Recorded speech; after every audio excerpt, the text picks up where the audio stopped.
সিলেট নগরীতে ব্যাটারি চালিত অটোরিকশা চলাচল বন্ধের সিদ্ধান্তের প্রায় ১ বছর ধরে বৈধতার দাবিতে বিভিন্ন সময় কর্মসূচি পালন করে আসছেন চালক ও শ্রমিকরা। এরই ধারাবাহিকতায় আজ সিলেট কেন্দ্রীয় শহীদ মিনারের সামনে মানববন্ধন অনুষ্ঠিত হয়। আমরা শ্রমিক ভাইরা কষ্ট করে আসতেছি, আমরা এই নিপীড়ন নির্যাতন আর সহ্য করতে চাই না।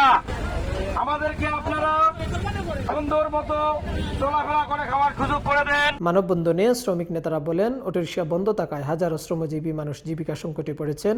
তারা প্রশিক্ষণ, নিবন্ধন ও লাইসেন্সের মাধ্যমে যানবাহনগুলোকে বৈধতা দেওয়ার দাবি জানান।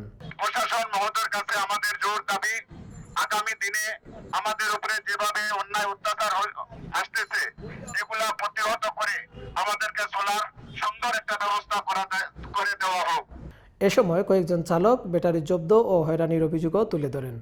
তবে সংশ্লিষ্টদের মতে অনিয়ন্ত্রিত ব্যাটারি চালিত যানবাহনের কারণে নগরীর যানজট ও সড়ক নিরাপত্তা ঝুঁকি বাড়ছে।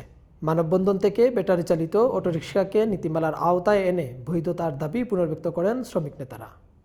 Desk news, the Sylhet.